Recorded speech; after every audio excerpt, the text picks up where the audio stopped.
Good afternoon. I hope you joined the coffee after lunch in order to be fully awake for this second part of the forum. I'm Elias, Kariambas, Director of Business Development at ABS, and I would like to thank Capital Link organizers for the invitation and the honor to moderate this panel of distinguished guests. Let me introduce them to you, although I believe you already know them. Mr. Sakellis, Managing Director of Alassia NewShips Management. Mr. Vastarouchas, Deputy Chief Operating Officer and Technical Director of Danaos Corporation. Mr. Josh Sarris, President Enterprises Shipping and Trading and Managing Director of Golden Energy Management. Mr. Michail Malliaros, General Manager of Euronav Ship Management. Mr. George Paul Perantzakis, Fleet Director of NAFTOMAR. And Mr. Stavros Niotis, Chief Sustainability Officer of Prime Marine. As you already know, we are living in very challenging times. New environmental regulations are coming into effect as of January 2023, and stricter ones will follow in the medium and long term.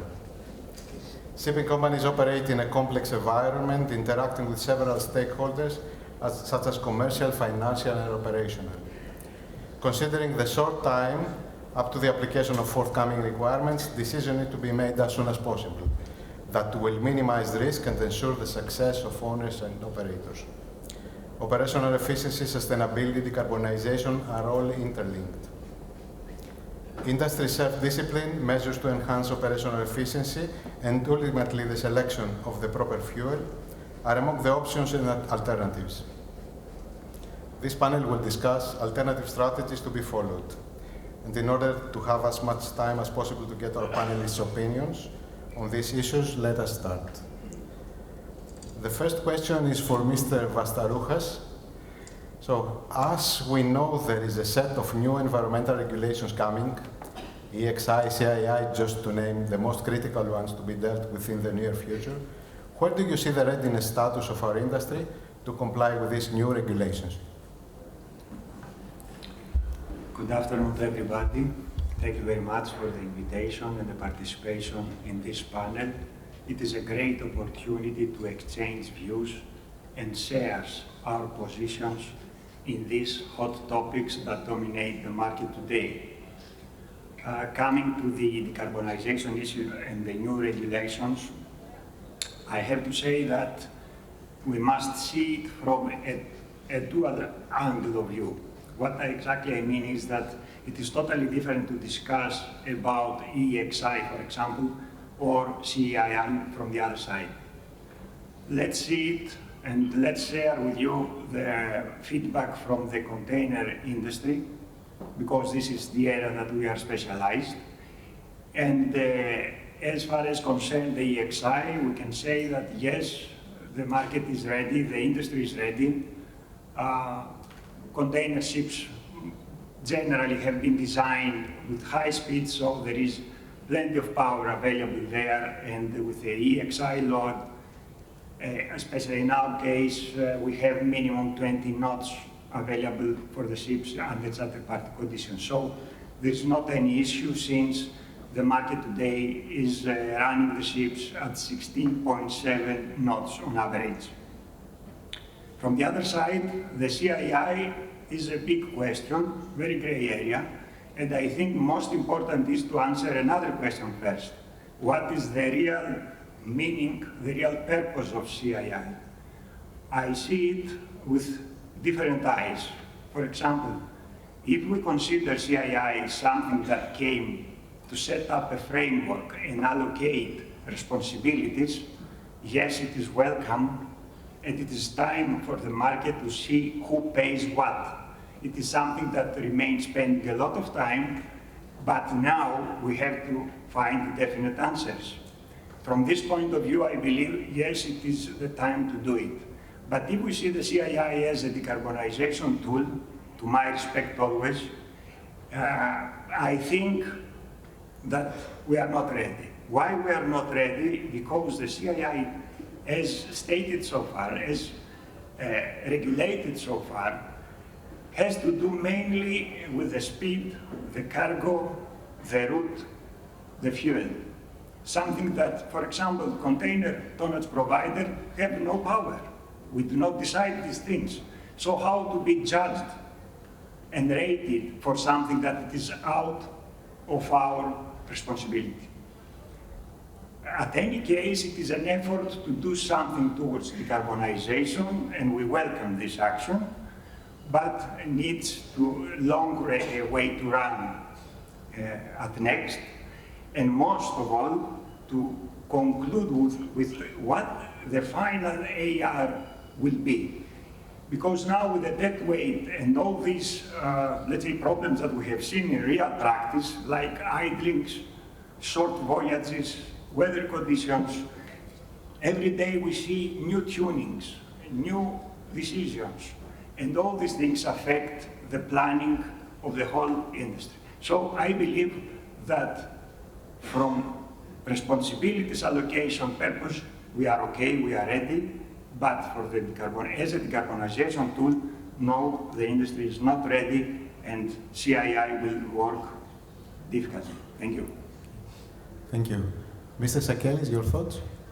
Yeah, first of all, I'd like to thank the organizers as well for the invitation, and of course all of you for joining us to hear our views. I will not disagree with anything that Mr. Vastarouchas has said. I have a lot to say about CII myself, but I think I might be able to get an opportunity to do that a little bit later. So, on the question of the readiness to meet the new regulations, the way I think about this, first of all, I would like to think about the background of the industry. We're an industry that only generates about 2.5% of CO2 emissions, yet we carry almost everything that gets transported worldwide. Historically, there's been a tendency between the various stakeholders to keep each other at arm's length. That's how business has been conducted in the past. Historically, there hasn't been a real first mover advantage when adopting new technologies and adhering to new regulations. In fact, many times the opposite is true. Those who stay on the sidelines learn from the mistakes of the pioneers. And then there's the issue that regulators sometimes, in order to, rightfully so, push ahead with new regulations, they impose things that maybe the industry, from many points of view, may not be ready to adopt just yet. However, having said all of those negative things, at the same time, shipping has always been an extremely competitive industry, and therefore very adaptable, a very adaptable industry as well, and therefore I'm very confident that we are going to find the solutions to the issues that we are faced with. The first thing that I think we need, based on the background that I outlined, is we need a new mindset. All of us, we need to realize that we have to work together if we are going to find a solution for the various issues that we are faced with. Secondly, I think we need to realize that our industry has been, for lack of a better term, the incinerator of the oil industry for a long time, and that has helped our fuels to be rather cheap, and we have to change again our mindset and realize that for the foreseeable future at least, fuels are going to be more expensive than they have been in the past. And thirdly, there have to be some players in our industry who will take the plunge and invest in new ideas and in new technologies if we are to, even with the risk at the beginning of the unknown financial outcome of those decisions and investments, if we are all together collectively going to get through these various issues. And then as a last point, because I don't want to take too much of the other speakers' time, other than the short-term issues of the EEXI and the CII, of course, there's the much longer-term issues of the new propulsion technologies, which are completely, the mindset is completely, the decision-making, if you like, is completely different from the short term, and therefore we are very we're very eagerly, I think, all of us are waiting to see all the carbon taxes that are being put in place, which hopefully at some point will become global, how they are going to be reinvested in finding those long-term solutions, and whether they are going to also be used to incentivize those pioneers among us to take the plunge and invest in all these new technologies. Thank you. Okay. Thank you. Back to Mr. Vastarouchas. What would be the practical effect of the revised SEMP in complying with the CII rating requirements? Do you see any pros, cons, and any gray areas? Yes, SEMP is nothing new for us. We have worked with the principles, with the guidelines, with the actions described in previous SEMPs years now. But so far they had only a, let's say, consultation purpose of existence plus meeting some basic requirements. Now we see with that, with the new SEMP, there is a controlled approach, something that pushes the companies for further commitments.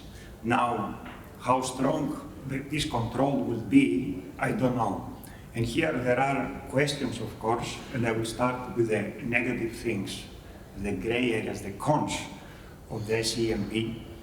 The companies have to be committed with measures that have to be taken to improve a CII rating, but this CII rating yet is gray, as I mentioned before. There is no penalizing. We do not know the real effect. We do not know yet how the financial institution will take into consideration the CII rating. In a few words, we know only a few things that are not enough to take prudent decisions. From the other side, we see SEMP and welcome it as a first step for the LCTP, the Low Carbon Transition Plan for every company. The theories and the implementation of the retrofits more or less are known. They have been exercised the last 10 years after the crisis of 2008. So everybody knows about propellers, about boost bow, trim optimization, paints, and the others. The point here is how to be committed and where to be committed. So we believe that it is of imperative importance, the SEMP, to be combined with internal carbon pricing and forecasting scenarios that have to be developed in the companies, so as to be able to evaluate the real risk for the company in order to be committed and be aligned with the SEMP requirements. Thank you. Thank you. Mr. Sakellis, your thoughts? Thank you. Again, I won't disagree with anything that Mr. Vastarouchas said, and in fact, since he has been so clear on the issues revolving around SEMP, I thought I might get off my chest my issues with the CII. Some of which have been mentioned already. There's the short voyages issue, there's the idle times issue, all those things.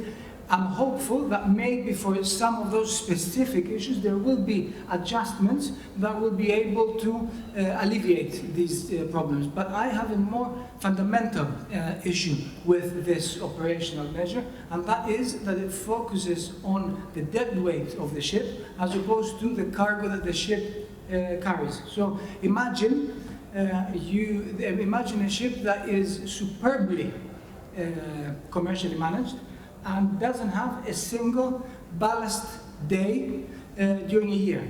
And now imagine that right behind it is an exact sister ship that follows it around all year long. Only she is appallingly managed, and she is in ballast for 365 days. Which one do we think operationally should have a better rating?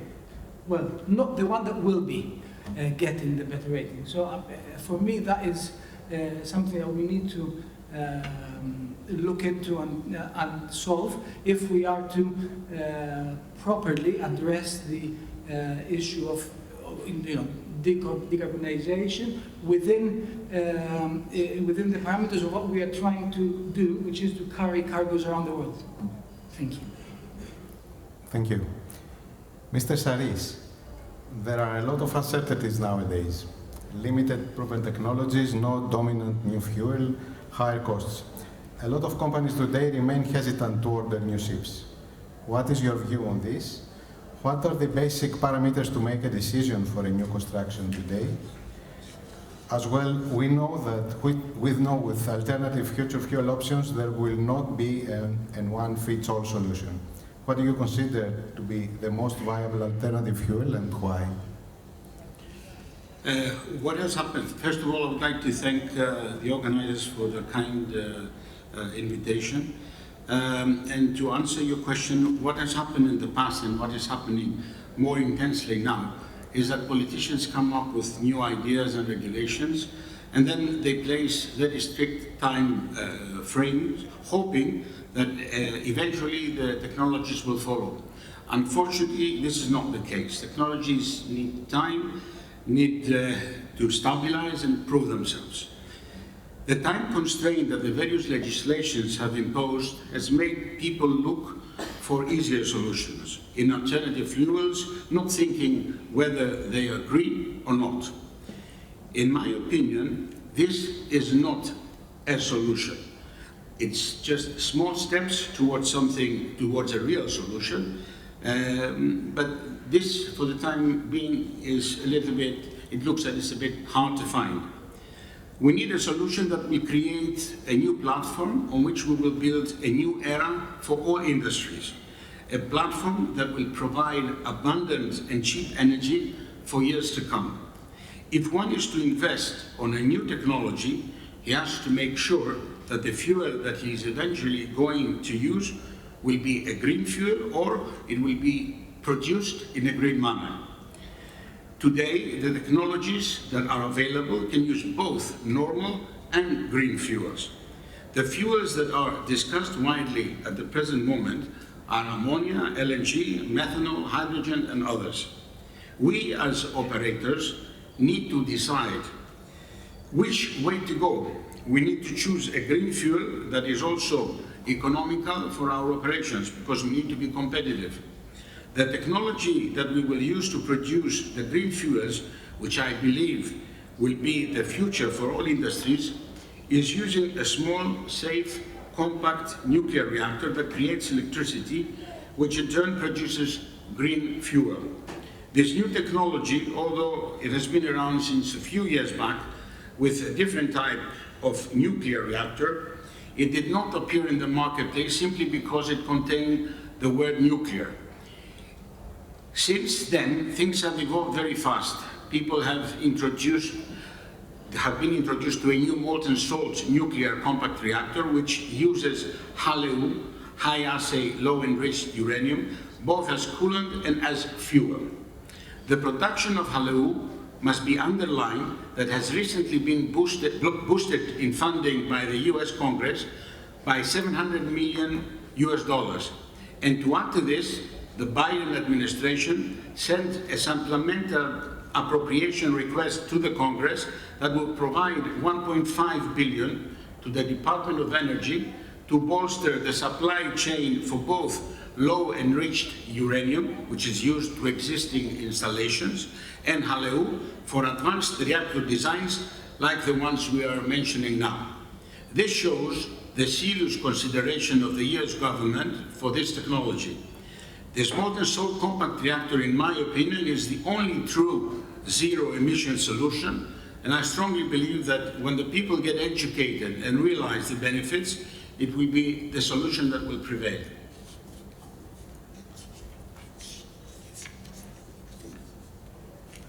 Thank you.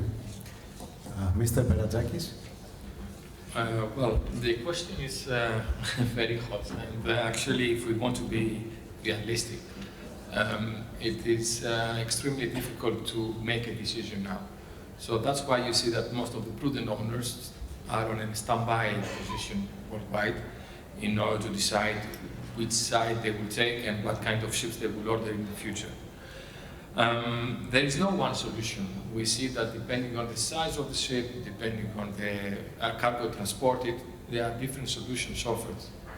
Definitely, the future will be a fuel that will be either, as Mr. Sarris said, either carbon-free completely or green. I believe that we should think a little bit out of the box. I think we are trapped in a way by the existing technology, and we rely a lot on companies and technology that are existent, and we have to think out of the box because we will continue to speak about internal combustion engines, and we cannot escape from that. We need to be able to talk about fuel cells, nuclear power. We need to have modular design ships. For example, a solution would be to have a ship that is, for example, electric propulsion with a modular design of electric generation that you can switch off later on and remove and change to a much modern design. So there are a lot of things that somebody has to consider, and I think for the next years we will not be able in a position to really have a clear view. So to wait and see, I think, is the most prudent way for the time being. Thank you. Mr. Sakellis? Thank you. So I said before that there need to be some courageous people out there who will take the plunge. So I guess I'll have to disagree with the previous speaker on that. But of course, as I said, also we need to see how all the carbon taxes that are going to be imposed are going to be reinvested, both in finding those long-term solutions and in incentivizing those pioneers. Although I won't disagree that indeed it seems more prudent to sit on the sidelines, as in most instances when new regulations and new technologies are being imposed and applied. The other thing that I think we need to distinguish between very clearly is the short term and the long term. So in the short term, there are ways in which to reduce the CO2 emissions of our existing vessels. And for those, the cost is known, the payback is known, the efficacy is known, so there's no reason to delay installing energy-saving devices on our ships. There are certain others that may still need a little bit more time to be proven, or that are a little bit more expensive, like wind-assist propulsion or carbon capture, that sort of thing. But there are other things that are available right now, and we shouldn't be wasting any time in investing in them, particularly since if we wait for the ultimate carbon-free solution to be found, by that time we will have already destroyed completely our environment. So, and there are a lot of ships out there that will be trading for the next 10, 15, maybe even 20 years. So we need to do something about those, and we need to do something about those imminently. We can't wait. And then, of course, as Mr. Sarris said, there are also social considerations when it comes to certain solutions like nuclear. And something that we are not discussing too much just yet, but maybe because it comes later, is the operational issues, the safety of those new potential fuels, the training of our crew. Those are going to be crucial in implementing those long-term solutions. But as I say, maybe they're not being discussed as much just yet, because they will come at a later stage once we've decided which solution is going to work for which type of ship. Thank you. Thank you. Mr. Sarris, back to you. Would you proceed with a high capital expenditure and maintain high speed for your vessels, or would you prefer lower speeds with a lower Capex? Well, I'm not sure about which type of vessels you mean, in the sense that whether you're talking about existing vessels or new buildings. So my answer will have to cover both. On existing vessels, it is necessary and sometimes unavoidable to invest some money to install energy-saving devices in order to comply with the new regulations and safeguard the optimum performance. On the other hand, on the new buildings, I find it important not to compromise the vessel's commercial flexibility as a result of the adoption of an alternative fuel. A vessel that can operate on various speed scenarios will have a higher potential to yield profits. At the same time, the marginal costs required to maintain the high-speed capabilities most likely will not be significant compared to the overall investment cost for the adoption of an alternative fuel. Lower speeds conserve energy, and it is more economical for the charterers and the operators, but on the other hand, it helps the market rates pick up. More ships will be used and many different sectors will feel positive impact in their businesses. Since there will be a need for more ships, the shipbuilding industry will grow, and with it, all the associated industries will thrive too. On the other hand, high speed means lower market rates, higher fuel consumptions, faster wear down of machinery, therefore higher operational costs. However, high speed may be a feature that may distinguish one ship from another, and in some cases, it can make it more attractive. Thank you. Mr. Perantzakis, your thoughts? Yes, again, I think, as Mr. Sarris said, there are two things that we have to consider, either new buildings or second-hand ships, existing ships. For new buildings, I would go definitely for a higher Capex because the option of having the possibility to select the speed which the vessel will sail is critical. And why not pay at the beginning so that I have the freedom to do whatever I want with a new ship? That's very clear. The big question is for the existing ships. So again, this is something that is related to the type, size, and cargo carried. Definitely, existing ships will more be prone to go to lower speeds and be able to reduce consumption and, of course, comply with the lowest possible expenditure. However, as the regulation is progressing, and what we predict is that very soon, in the next 5-6 years, the existing ships will have to reduce their speed furthermore.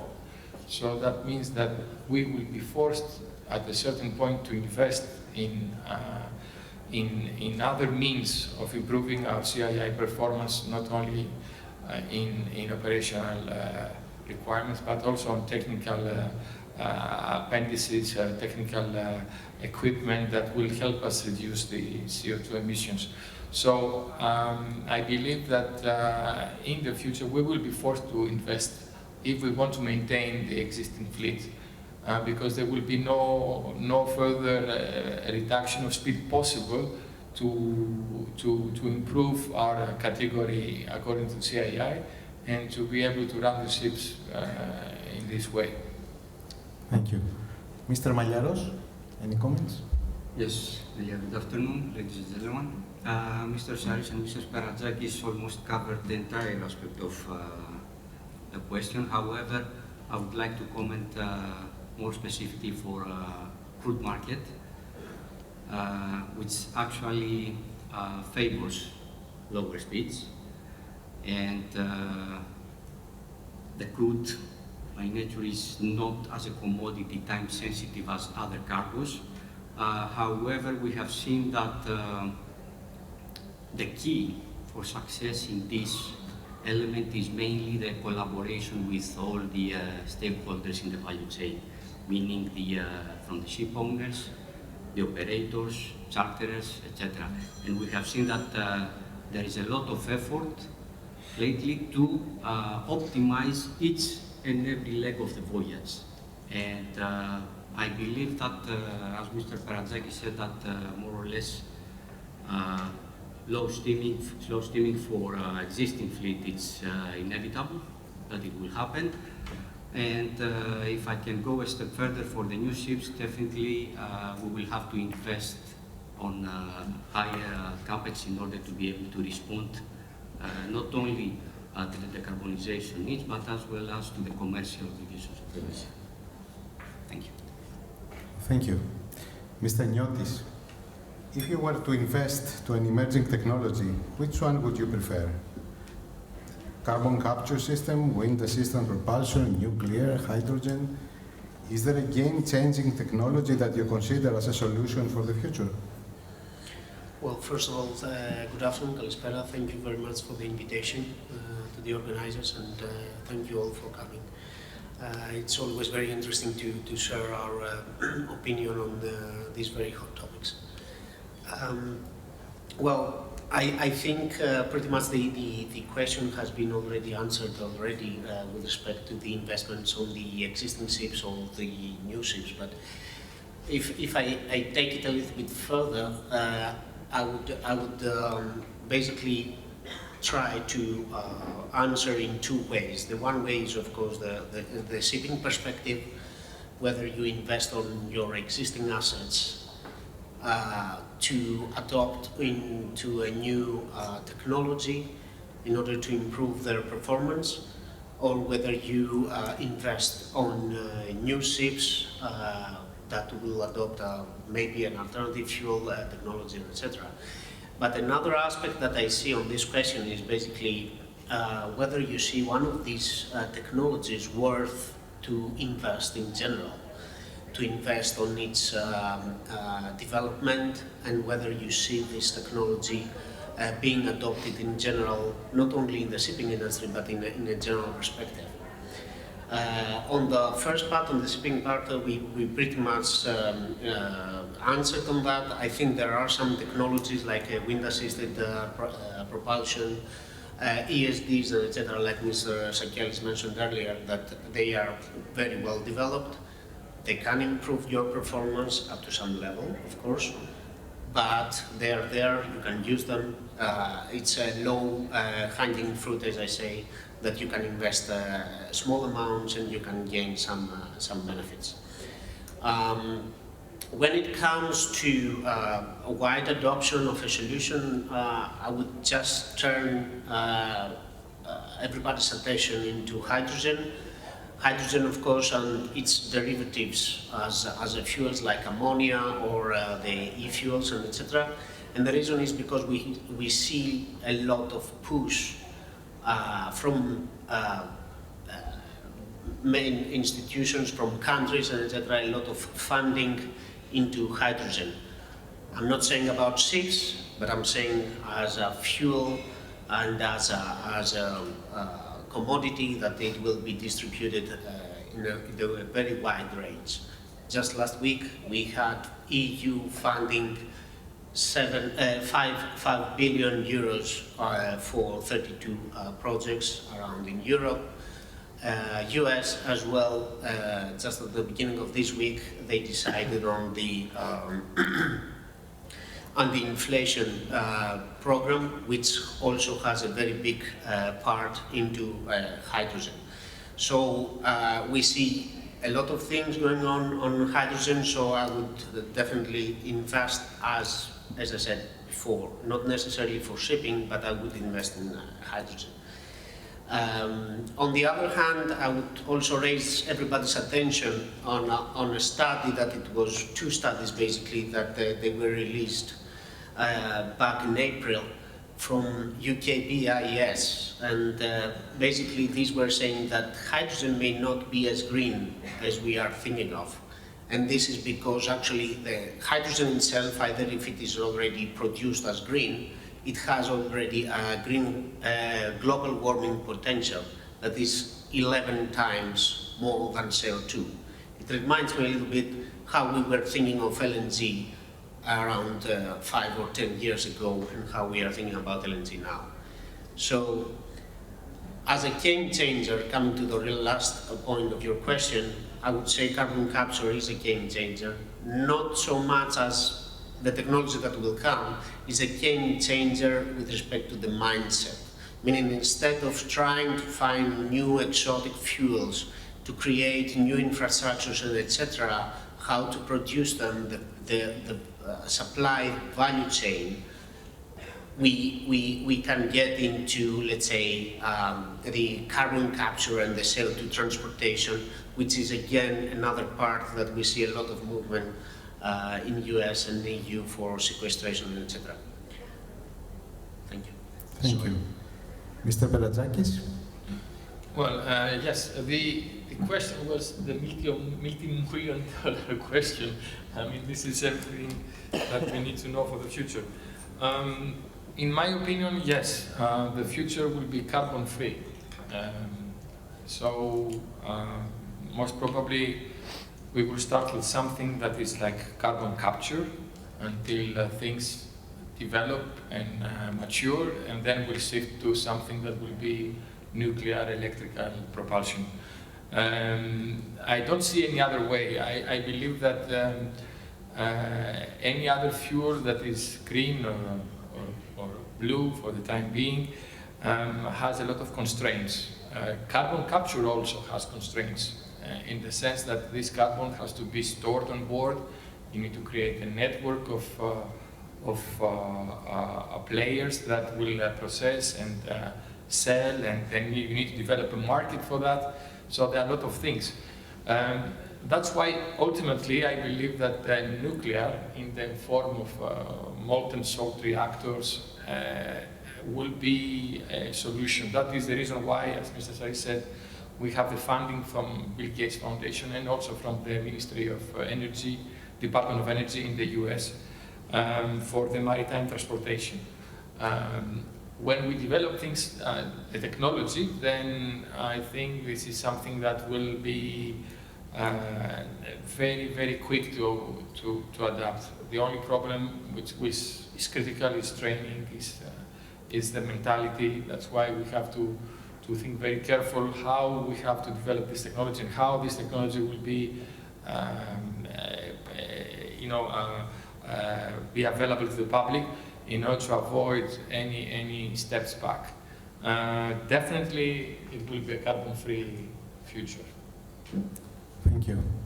Mr. Sarris, I think that you elaborated already a bit before on nuclear, but if you have any more comments about this, I would like to hear them, and also ask you one more question regarding nuclear. I know that back in 2012, you were involved in a project concerning the use of nuclear power on commercial vessels.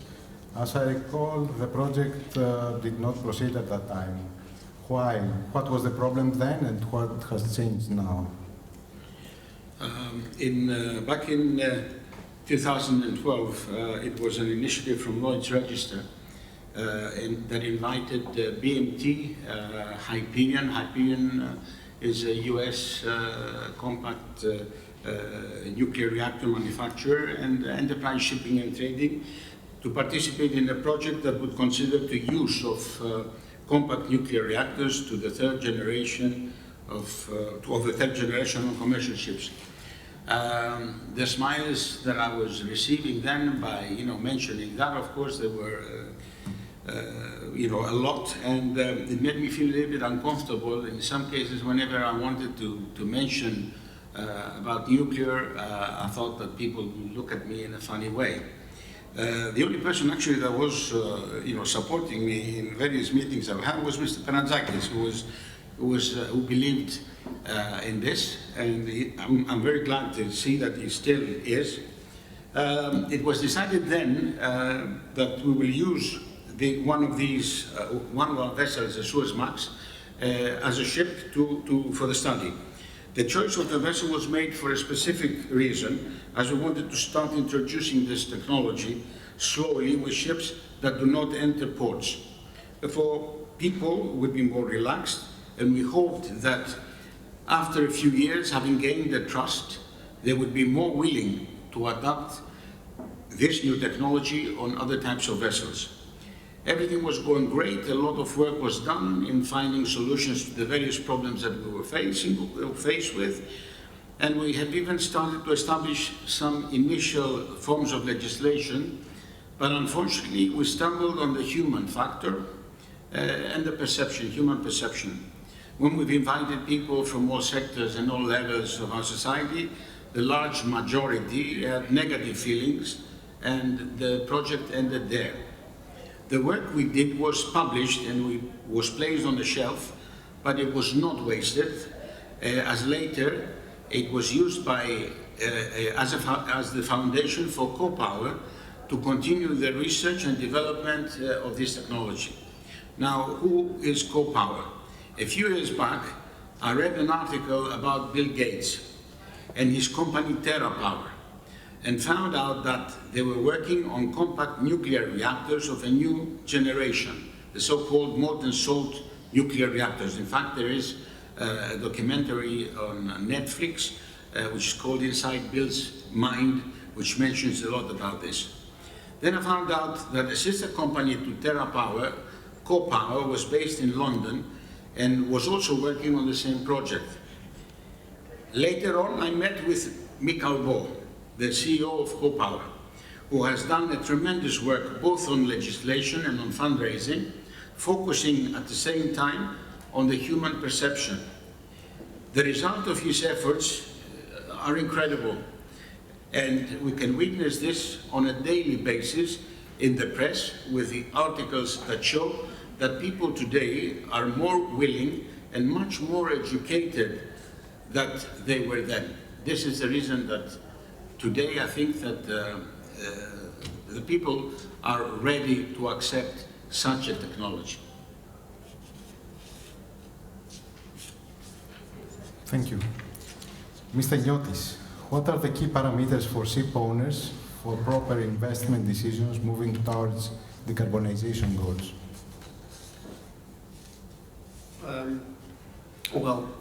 I think in general for the investment decisions, I think we pretty much covered that already, and the best way forward is to follow a stepwise approach. I'm saying that because generally there are, as you mentioned also earlier, there are a lot of uncertainties with respect to, there's not a clear solution, there's not enough on-off button that you can turn your ship or your company into green. There's not a readily available solution, and also that under the current energy crisis and the current situation that the market is, generally you cannot make a clear decision. So that's why my thinking is that the best way is to follow a stepwise approach. The very first thing that you need to make sure is that you have a full and clear understanding of your fleet performance, your ship's performance, how they do operate, what are the fuel consumptions, etc. So for me, the very first thing that you need to invest in is digitalization up to a certain level to have correct data and in order to be able to analyze. And then you need to invest both time and money into researching the various alternative solutions and see what are the real impact on your actual ship under the operational profile that your ships have, because we described earlier various ship types and etc. So there's no solution for everybody, one solution for everybody. And the stepwise approach is basically start investing on the low-hanging fruits, as I said earlier, on technologies that they can improve your performance, but they have low cost, and then slowly going to bigger investments. Thank you. Mr. Malliaros, we're talking about alternative fuels. How do we create incentives for the first movers in this alternative fuel space? Ilya, I believe that we have to approach this from two different perspectives. The one has to do with the operators, in our case the shipping companies, which what it counts are clear elements, cost of using these fuels, and we know already that this will come with a higher Capex. We believe that in the near future, of course, this will normalize somehow. And another element is, of course, the availability of the supply, which until now it's really a big gray area for us. When, where, which ports, what quantities, it's really unknown for the so-called alternative fuels that are under consideration so far. On the other perspective, we have to examine it from the role of fuel producers.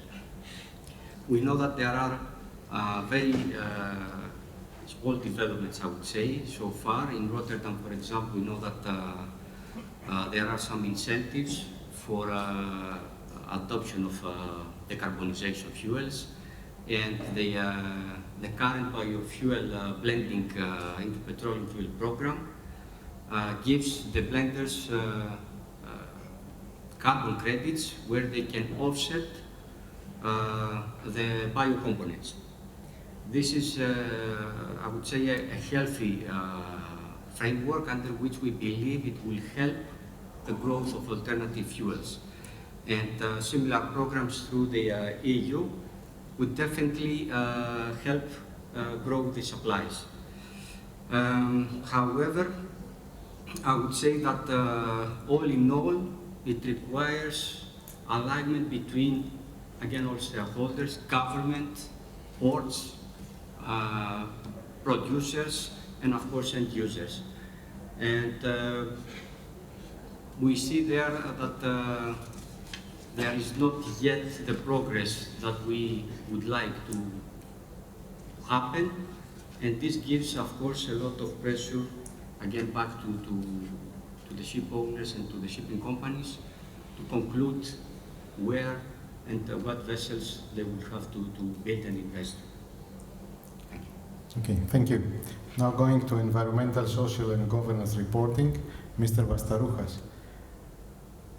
Will the ESG culture enhancements assist our industry moving forward decarbonization? How does ESG drive decisions? And what is the impact that decarbonization has on ESG? Yes, shipping is a traditional industry, and we could say a conservative industry. ESG, on the other side, is something new and modern, with many, let's say, risky approaches. So obviously there is a gap. Since the time is too limited, I will concentrate in one major thing that is directly related with the outcome of combined efforts towards decarbonization, the E element of ESG. We have the old-fashioned, still very capable people in the companies, superintendents, mariners, etc. And the other side, we have Zers, millennials, that they have a totally different way of thinking. Decarbonization is not just an investment plan. Decarbonization starts from small actions, starts from a different approach on board. Someone goes there and has to see not only if the engine is damaged, but also how the waste management is carried out, how the optimizations are carried out, and so on. Also, people now who are in leading positions have to sit down with the clients, with stakeholders, and share the findings, have transparency, data sharing, and together to develop, as we used to say, the round table concept, and working jointly in finding the best possible ways to decarbonize shipping. It is not a one-man task, it is not one-man show. The ESG is coming here and gives us a serious tool that gains popularity year by year. We see it. We see now that the ESG rating started playing a role in financial institutions and financing in general. So we believe that it is something that needs special attention from everybody. It is the way to bring the new generation and the older experienced people together to work in order to have a successful result. Mr. Niotis, any comments? Our time is closing. Yes, limited, I see. Well, Prime has been the first, or at least one of the first privately owned shipping companies that made the decision and issued an ESG report. We are continuing on the same pathway, and we are preparing our next ESG report. Generally, I find the ESG report a nice snapshot of your company's performance on various sectors within the three main topics, which is environment, social, and governance. And generally, of course, we are we are high standard companies, everybody here, and we have set our policies, objectives, and our goals internally, and we are working on them on a daily basis, and we are continuously trying to improve our performance on that respect. But having a report on an annual basis exposing our commitments and our goals to the society, to the community, and to our stakeholders is generally an extra, let's say, incentive for all our colleagues inside the company to work even further towards our goals for decarbonization, for social responsibility, and for proper governance. Thank you. Okay, thank you. One last question for Mr. Malliaros. What role do charterers and oil majors play in contributing to sustainability initiatives and supporting ESG investments made by ship owners? Yeah, indeed, this is a very critical aspect, the role of the other parties, and because in general, ESG initiatives or sustainability initiatives are not a matter of shipping companies itself. It's a matter for the entire value chain, as I referred earlier. And it is the fundamental, I would say, key for success, the collaboration between and across all the stakeholders. It is really important that oil majors and traders, they have done already plenty on ESG. We do anticipate that charterers will follow, will do more. And we do believe that once we have a clear infrastructure on pricing for the emission savings, then this will have a more economic value, and there will be more valuable in an asset to push everyone to align and move together to a greener and carbon-free fuel. Thank you. We have to close this session now. I would like to thank again the organizer and all panelists for coming here, and for you all attending. I see the room is full. We had a fruitful discussion, I believe. Thank you, and see you next time.